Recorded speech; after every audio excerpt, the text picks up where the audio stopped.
This is what it really was all about. Here is the ending of a beautiful mission and bringing the United States back into the manned spaceflight program, and we're very proud to represent the country and to be part of the team. Here we are at Suit Up the morning before we launched. We really didn't think we were going to go. We knew that the winds were such that our pre-programmed profile might cause some problems with the structure, but we said, well, we'll suit up anyhow, and who knows, maybe the winds will get better. There were a large number of folks down there at the Cape. Here are some of them. We certainly appreciated, and I think we could almost palpably feel the support that we had. It took a great effort on the part of the mission management team to come to all the right decisions, which allowed us to launch on this day, and then some very excellent execution of the flow and the count by the launch control team to get us off on the day that we said we were going to, and not too long after the time we said we were going to go. No matter how many times you ride this rocket, you're always a bit taken back by the ignition of the solid rocket motors. It's quite a ride, as you can expect. This is shown in half speed, which makes it take a lot longer than what it really did, but maybe that's kind of what was going through our minds as we rode through first stage. It seemed like it took a lot longer than it ever did in training. We understand there were a lot of very excited people on the ground when we got off the pad, and then their excitement once we got to the 2-minute point and the solid rocket boosters separated. Obviously, the first part of the flight, the ride on the solid rocket motors, was a very critical one for this mission. Much of the redesign effort that had gone into the Space Shuttle program had been centered around those boosters, and all indications are to date that those boosters performed exceptionally well. We're interested in the follow-up teardown of the boosters to find out if indeed there are any other deficiencies that we need to look at. Here you see one of the 65 sunrises that we saw during the 4-day mission. Here we have the payload bay doors open, and that's the first thing we did once safely in orbit, and got busy preparing the TDRS satellite for its deployment from the payload bay. There's Rick at the commander's seat reading a checklist, talking to the ground there on the handheld microphone. Dick going through his checklist, making sure the orbiter is go for deployment, making sure everything was ready. Dave Hilmer's back at the payload station, checking the CRT, making sure all the parameters are okay, and controlling the switches that release the mechanisms that hold the payload in the payload bay. It's tilted up here at about 50 degrees prior to deployment from the payload bay. The TDRS tracking and data relay satellite there, the black shape with the booster rocket underneath it. Here I am at the panel on the aft flight deck that had all the switch controls for the tilt-up mechanism, the ordnance arming functions, and the actual switch that you throw to fire pyrotechnic devices that cause the payload to separate from its structure, support structure. When you do that, when I did that, push-off springs activate and push that whole 20-ton stack slowly out of the payload bay at about a half a foot per second. The whole sequence worked as it was advertised. It had 2 solid rocket burns that got it to geosynchronous altitude, which was its target, within a very precise window. Here's Pinky taking documentation of the deploy, and Rick performing the maneuver to back away from the satellite about 1 minute after deployment. We've heard that the checkout of the satellite is going extremely well. It's about 1/3 of the way into the checkout right now. In fact, this afternoon a maneuver is going to be completed to stop the drift to the west, and there it will be checked out some more. All the systems seem to be go right now, including the KU band antenna. A marvelously complex machine that requires coordination of a lot of different organizations to make it work, from the booster through the TDRS upper stage and the flight controllers. Well, with the satellite out, we got busy on a number of mid-deck experiments we had. This is the protein crystal growth, where we're growing crystals for biomedical samples for research ranging from AIDS to cancer research and a lot in between, a pretty complex experiment. Another experiment we carried was a student experiment sponsored by Mr. Bruce Lloyd.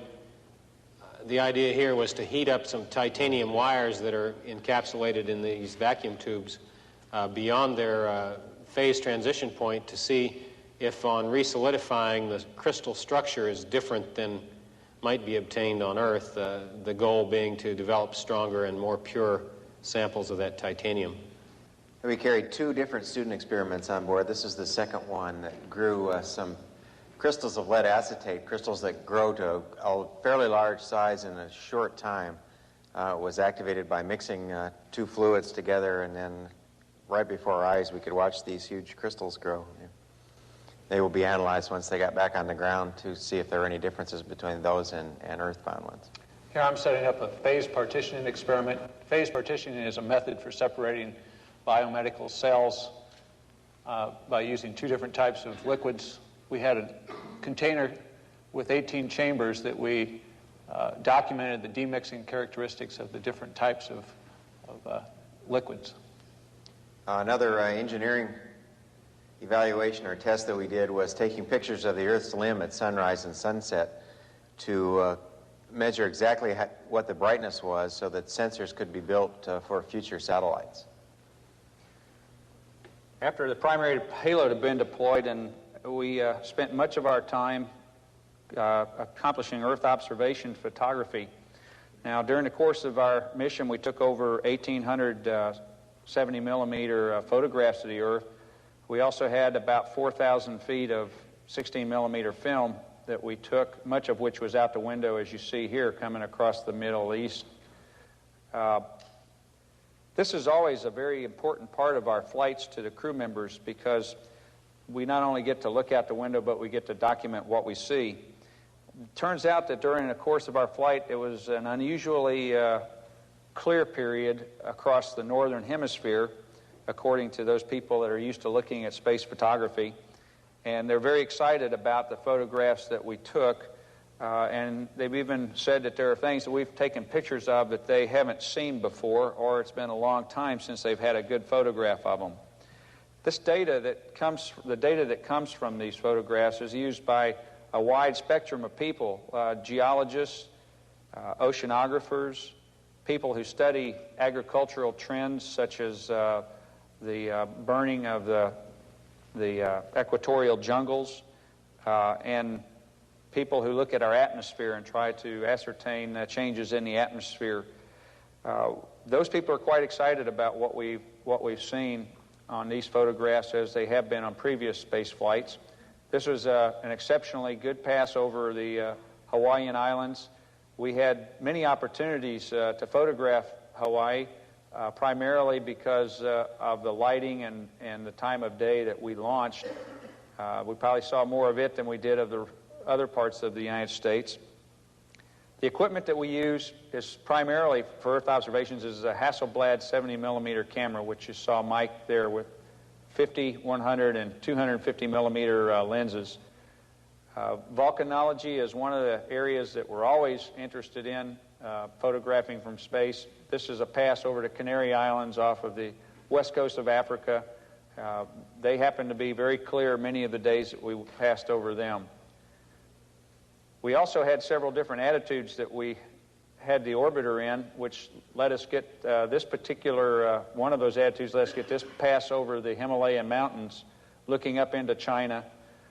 This was when the orbiter's nose was pointed to the south. Here's a shot of mealtime. Meals are always enjoyable. As a social event, we play with our food a little bit like we're supposed to, and just get a chance to discuss what's gone on that day and what's planned for the next day. Here's a target practice with an M&M that's out there in the middle, and I think it's a bullseye. It must as the next shot misses by 3 inches here. We do carry up with us some photographs of our families. You see them on the lockers to the left. We also, during one day, take some pictures next to some stickers from our alma mater and so on. But you can see we keep a pretty clean cabin. the back you can see the sleep stations that Mike and I used. Had our own fish bowl here. We had eaten most of the fish by this time. Yes. Sometimes you've got to unwind the commander a little bit. This was entry day. You see us wearing the gray underwear that goes under the orange suits. We were inspired. I was inspired to try a little pommel horse routine using the treadmill there.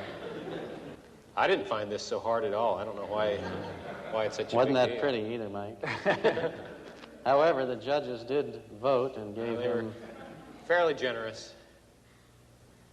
It's the zero-G Olympics. We did want to communicate, particularly to the youth of the country, that we really... Space is a fun place, and even though we went through a terrible tragedy several years ago, we still want to communicate that there are some things up there that are unique. We want to really inspire the youngsters to take an interest.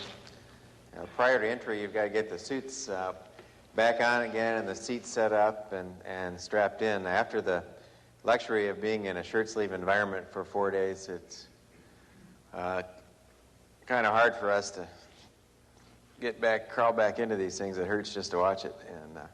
But these are the suits that we wore then, both during the launch and during the entry. Turns out to be not much different getting into them on the ground. You can see the pole strapped to the ceiling. Well, this is a sunset taken out the window before we close the payload bay doors, just to transition into the deorbit and landing phase. It's always beautiful as we fade from bright sunlight to darkness. And this is real time.